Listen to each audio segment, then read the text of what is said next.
Hello everyone, this is Dinsdale1978 coming to you once again from Team MP. I'm bringing you some more Battlefield 3 beta action on the PS3. I tried to get on the Xbox 360 earlier this evening, but it was still down for server issues. So I decided to hop on here, and I got lucky enough to find a match with Wrath. And I want to thank him for being a party member, even though I could not hear him. And he couldn't hear me, because the PS3's voice party system is horrible, and everybody knows that. But anyhow, I wanted to talk a bit about choosing the right kit for the right situation. A lot of people have been confused about how you set up kits in this game. And I get a nice little spray here. I have a bipod on this, but somehow it doesn't flip out when I'm doing this. And I have a holographic sight on here. And this is on the support kits. I'm not sure which gun that is offhand.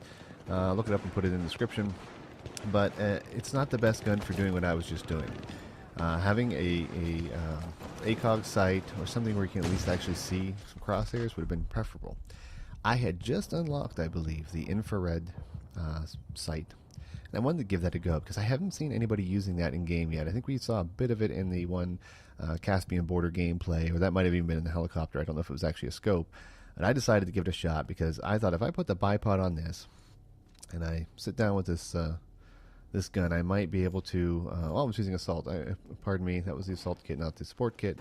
And I decided to put it on, and I thought it's probably going to work best here in the subway because it's dark. So I'm going to be able to pick out targets much better. And let me tell you, this is one of the coolest things I've seen in a game in a long time. It works beautifully, and I didn't know what to expect. I kind of thought I was going to see the Modern Warfare 2 night vision kind of thing going on.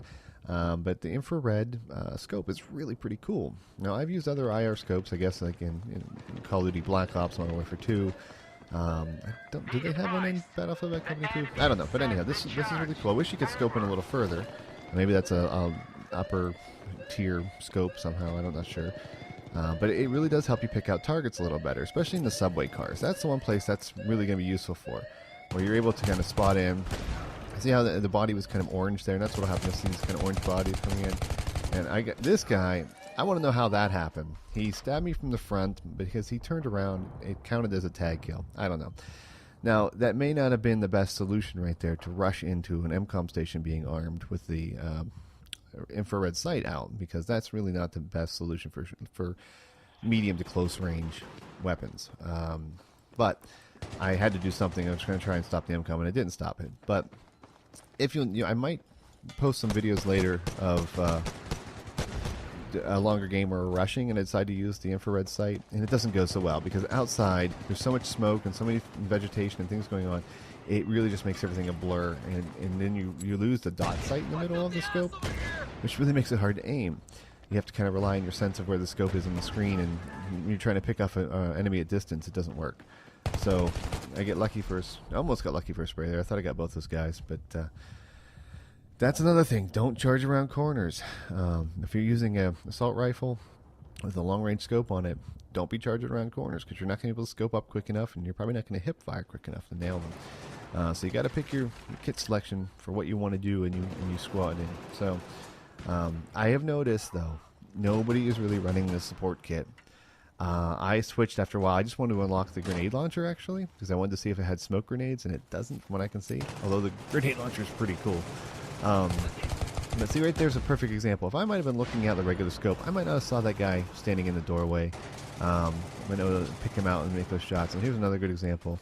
I can see down a little further, and yeah, I got lucky.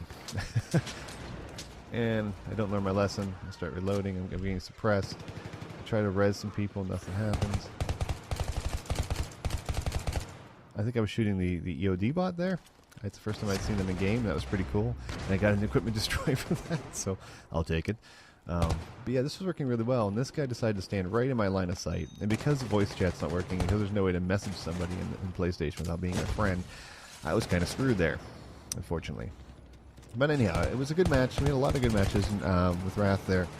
And I wish we could have been talking and doing some tacks because we were doing well together. I mean, we were following each other well, covering each other's lines of sight, so one could move up while the other was covering. Even though we weren't talking, he kind of got it, I think.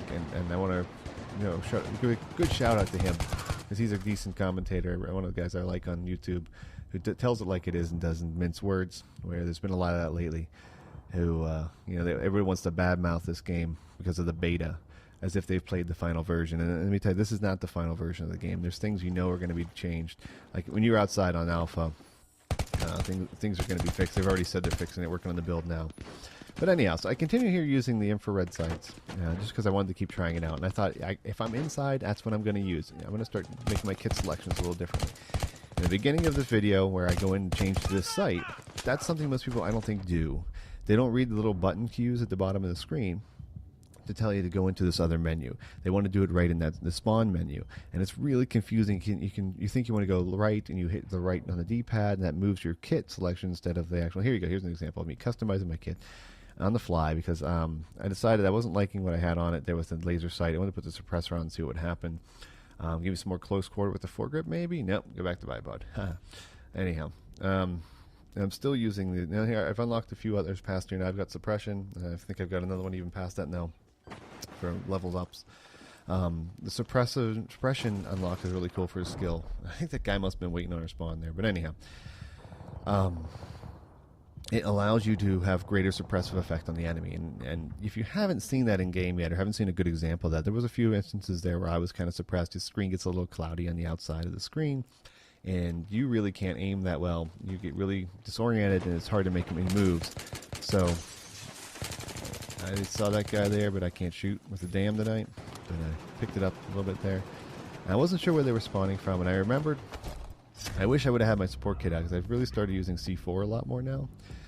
Plant that on the MCOM, and if they come to arm it, just blow that stuff up, because it's not worth worrying about it, I had a moment of weakness last night with this game where I almost decided to cancel a pre-order, and I'm still debating whether or not to go Xbox 360 or PlayStation 3. I'm still leaning for PlayStation 3, only because I know they worked really hard on getting the most out of the PlayStation for this game. I know they've used some different coding, different things going on to make it work really well.